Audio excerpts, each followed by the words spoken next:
របស់ដែលខ្ញុំមើលឃើញពីពួកបងដែលល្អបំផុតណាខ្ញុំមិនបានមើលឃើញការបកប្រែទេ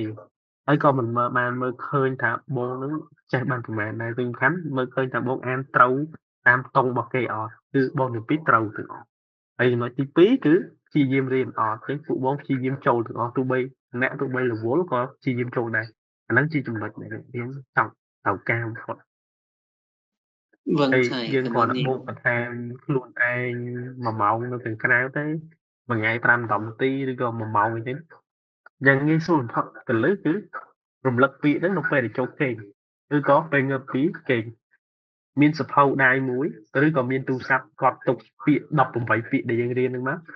về thì cho kế mở đọc cùng bảy vị đang hái bật vì cháu tao mình được khơi đọc cùng bảy vị nữa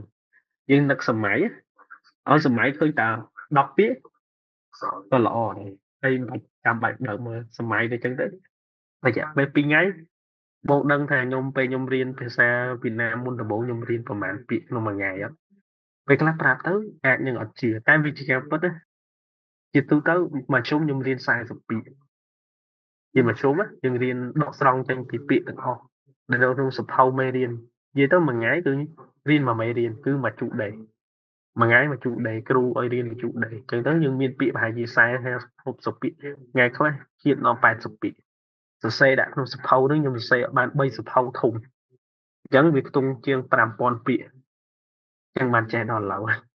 បានប្រឡងអាចជាប់បានបន្ទុកប៉ុណ្ណឹងគឺពិបាកដែរពិបាកបានតែលោកបងអត់សូវមានពេលបងគ្រាន់តែរៀន8 10ពាក្យហ្នឹងទៅហើយអានទៅហើយធ្វើម៉េចឲ្យចងចាំវាទៅល្អបំផុតហើយពួកខ្ញុំរៀនគឺលក្ខណៈថារៀនវៀតណាមសុទ្ធចឹងណា ពេលមករៀនមួយឆ្នាំហ្នឹងគឺរៀន7ខែក្នុង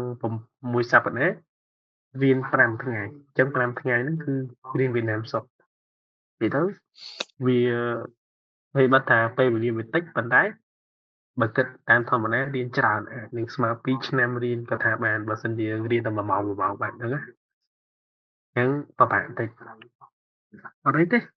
មានតែព្យាយាមទេតែប៉ុណ្្នឹង